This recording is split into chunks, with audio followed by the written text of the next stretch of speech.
I found an article in the Telegraph. It's a British paper. It's not a tabloid. It's called Devastated: How the Late Queen Really Felt About Harry and Meghan's Betrayal in Her Last Days. As the royal family prepares itself for spare, the mood behind palace walls is growing increasingly weary.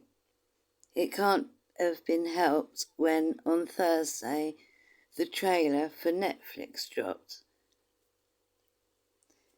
Having suffered the Oprah interview, in which they accused an unnamed royal of racism and claimed to have been abandoned by the royal family, even though they had millions of them, aides are now preparing for another series of salvos, once again dressed up as the ingrate's truth. Being privy neither to an advanced copy of Ingrate's memoirs, nor a preview of what is at least a 6-part fly-on-the-wall reality show. Everyone has naturally been left anxiously trying to predict the contents.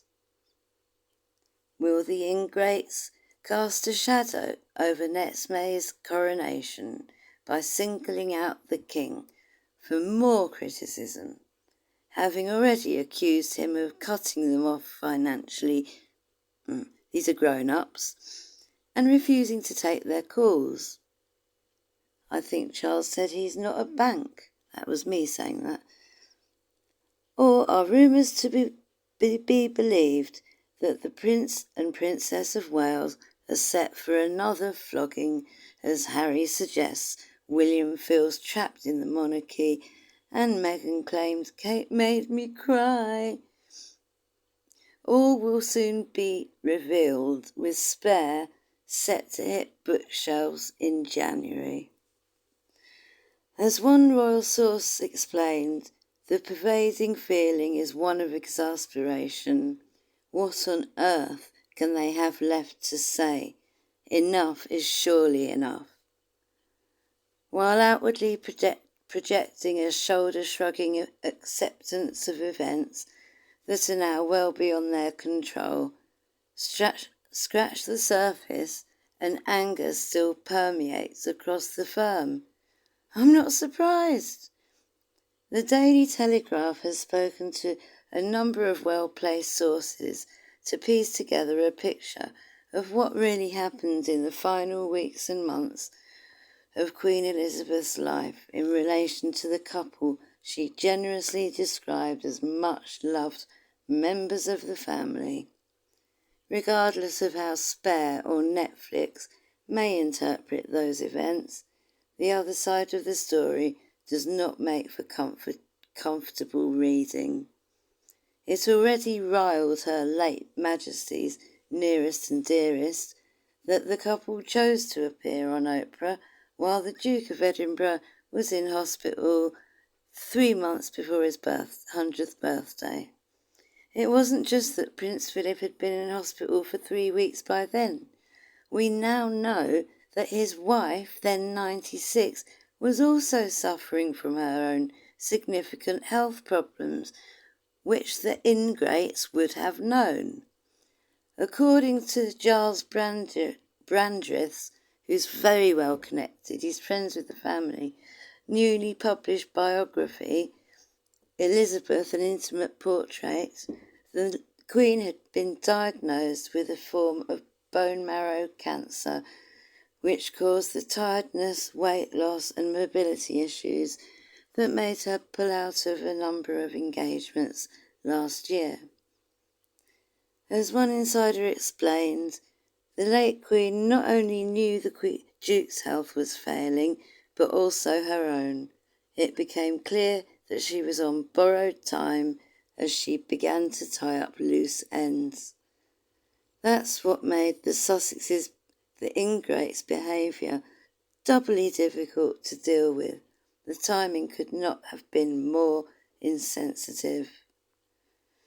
Regardless of her own personal turmoil, in typically stoic style, Queen Elizabeth still found the strength to release a brief 64-word response to the Oprah claims, including the phrase, recollections may vary. The late Queen's private secretary, Sir Edward Young, and the King's private secretary, Sir Clive Alderson, were also central to the discussions as aides rallied round to protect the principals from the fallout. While she insisted on publicly reiterating that Harry, Meghan and Archie will always be loved family members, in private the great-grandmother was, according to those who knew her best, devastated, bewildered and disappointed. While Brandreth insists that she was sanguine about Oprah, dismissing it as TV nonsense, compared to Prince Philip's interpretation of it as madness, other insiders say she became increasingly incredulous at the damage the ingrates appeared willing to inflict on their own family. She repeatedly questioned why were they persisting in attacking the very institution that had given them so much. She also echoed her staff's disbelief at the ingrate's tale of abandonment when the perception from the top down was that everyone had bent over backwards for the couple. Although generally supportive of the union, despite describing the ingrate as perhaps a little too in love with Nutmeg, according to Brandreth, Tom Bower's claim in his book Revenge, Nutmeg and Ingrate, and the War Between the Windsors, that the late Queen did not want the former American actress at the Duke of Edinburgh's funeral in April 2021, a month after Oprah. It rings true. Tellingly, Buckingham Palace did not deny Bower's claim that she told an aide before the ceremony, "Thank goodness Meghan isn't coming." As Bower told the Daily Telegraph this week, you only have to look at the Sandringham Agreement to see what the late Queen's thinking was. She approved their total expulsion from royal life.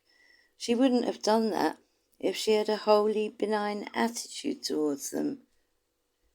Far from giving the Sussexes, the ingrates, the cake-and-eat-it scenario they craved, working to become financially independent while continuing to fully support Her Majesty the Queen, the couple was ordered to no longer undertake any royal engagements and denied the use of their Royal Highness titles. Their royal lowness, in my thoughts. Harry was also stripped of his honorary military appointments and told he could no longer officially represent the royal family at military ceremonies. The medals, this is me talking, the medals, most of them are the ingrate wears, most of them are the Queen's Platinum Jubilee Medal, the Queen's Diamond Jubilee Medal, the Queen's Gold Jubilee Medal.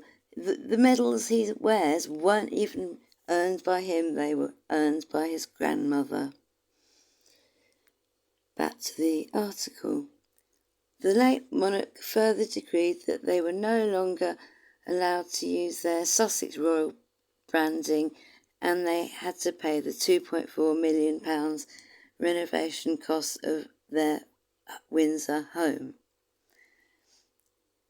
Their removal from the royal family was as swift as it was unequivocal. The late Queen would later show similarly speedy decisiveness in removing her son, the Duke of York, from public life, a month before he reached an out-of-court settlement with Virginia Giuffre in February.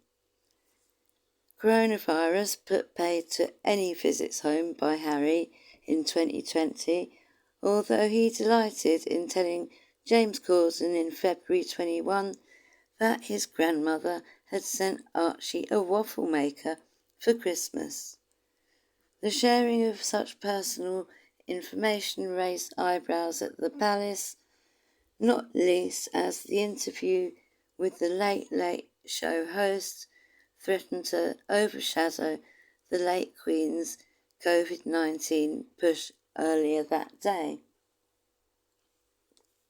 In singling out the Queen for praise, while failing to reference other members of the family, including his father and his brother, the ingrate also set in train what courtiers would go on to decry as divide and rule tactics. Then came the revelation in July 21 that Harry was planning to publish a literary memoir with Penguin, Random House, sharing for the first time his story. It's not the first time though, is it? The announcement came little over a fortnight after the ingrate and William had been reunited for the unveiling of a statue of Diana, Princess of Wales. The announcement appalled the late Queen as much as anyone else. She struggled to forgive her former governess, Marion Crawford, from publishing the Little Princess, a book about her time looking after Princesses Elizabeth and Margaret. But this time it wasn't staff, it was one of her own. News of the book changed everything, said one source. It set back any hope of reconciliation because there is a limit to what you can discuss with someone you suspect is taking notes of every conversation. When in April 22, Nutmeg finally returned to the UK for the first time since they left, and their alleged birth of the daughter in June 21, she and the ingrate made a beeline for Windsor Castle on the way to the Invictus Games. But according to Tom Bower, they didn't stay long, an indication, seemingly, of the Queen's inner sense of unease about their conduct. Having agreed that the couple would meet Charles and Camilla beforehand, Harry and Meghan, Ingrate and Nutmeg, barely had time for a cup of tea before buggering off. My words. It was a very brief encounter, says Bower. William and Kate were on a skiing holiday with the kids. Little wonder, then, that Harry's subsequent interview with Hoda, in which he claimed he'd popped in on his grandmother to make sure she was protected. No wonder it caused so much offence. He gushed, "It's so nice to see her. She's on great form. She's always had a great sense of humour with me, and I'm just making sure that she's, protected, and she's got the right people around her." Protected from you, ingrate? That was me. Again, he swerved any mention of Charles and William. When Hoda asked if he made the Queen laugh, he said, "Yes, I did. We have a very special relationship. We talk about things that she can't talk about with anybody else." It was not just the barely disguised swiper aides who sacrificed contact with their own families for months to form HMS Bubble around the late monarch and her beloved husband that rankled. That was for COVID, the pandemic. It was the irony of Harry Ingrate failing to realise that the only people the Queen felt she needed protecting from at that stage were the ingrates themselves. While the couple always tried to separate the monarch from the institution, the Queen never saw it that way, said a former aide, having criticised courtiers for blocking meetings with both his father and his grandfather. During the Oprah interview, Harry seemed to be suggesting that royal relations were being hampered by interfering employees. But as the ex-advisor pointed out, they are always acting on instructions. It's their job to reflect the interests of the principals and work on their behalf. It's the easiest thing in the world to blame the staff, for they are only doing what they were paid to do. By the time the ingrates returned for the Platinum Jubilee 2 months later, the late Queen had her guard up. When the couple made another beeline for Windsor Castle, travelling straight there after landing at Farnborough Airport, she refused to take professional pictures with Archie and her namesake, claiming she had a bloodshot eye. She denied the ingrates the photo op they craved. Harry was persistent, according to those party to the meeting, expressing a desire to get an official snap of the Queen with the alleged daughter at some point in the future, but of course it was never to be. She died 3 months later. The ingrates may again claim they were marginalised during the 4-day Jubilee celebration because there was no interaction with William or Kate, Catherine, or their children. But as a source close to the Waleses was at pains to point out, they were incredibly busy that weekend managing logistics around their children's involvement, but they also felt they needed to be steely because a line had been crossed. There had still been no acknowledgement of the pain the ingrates had caused, let alone an apology. Regardless of the hurt they caused, multiple insiders insisted that an arm was thrown around the ingrates to include them in as much as possible as non-working royals, only for them to reject the peace offering. They were in such a rush to leave trooping the colours ceremony on the Thursday that they missed the fly-past altogether. The swift exit meant they missed a family lunch with royal cousins. The ingrates' self-imposed isolation meant there was a bit of reluctance among the royals to attend the alleged daughter's birthday on the Saturday. Only the Tyndalls and Mr. Phillips' children went, allegedly, while their parents spent the afternoon at the Epsom Derby. William and Catherine took Prince George and Princess Charlotte on their first official engagement to Wales that day, carrying out a series of duties. The ingrates were offered the opportunity to attend both the party at the palace and on Saturday and the pageant on Sunday, but declined both, leaving the UK before the colourful carnival swept down the mall. God, how we tried, sighed one aide. The late Queen's funeral did not prove any easier. Despite a joint Windsor walkabout being arranged with the Cambridges and the ingrates, and the ingrate being allowed to wear his honorary military uniform for the grandchildren's vigil. But confusion that still reigns over exactly when the ingrate found out about his grandmother's death highlights the breakdown in communications. The palace claims he was informed during a mid-air call from his father 5 minutes before the official announcement. Sources close to the ingrates suggest he wasn't told and read it on a breaking news alert. Please. Having reportedly been told by his father it would not be appropriate for Nutmeg to turn up to Balmoral with him, Harry was the last to arrive and the first to leave the next morning.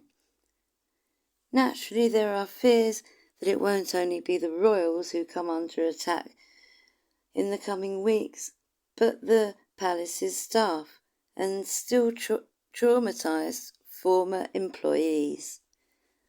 Although none of the former aides referenced in the bullying complaint have gone public, they may be minded to publicly defend themselves should the ingrates cast dispersion on their professionalism. Duchess Difficult, as she was nicknamed by disgruntled staff, has already hinted in her Arsewipes podcast that royal aides couldn't meet her exacting standards. Quote, "I think a high tide raises all ships, right? We're all gonna succeed, so let's make sure it's really great, 'cause it's a shared success story for everyone. You're allowed to set a boundary. You're allowed to be clear. It does not make you demanding. It does not make you difficult. It makes you clear."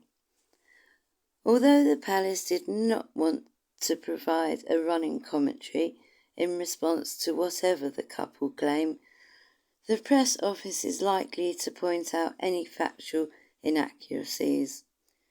There are already rumours of inconsistencies between what the ingrates have told Netflix and what's in the ingrates' book.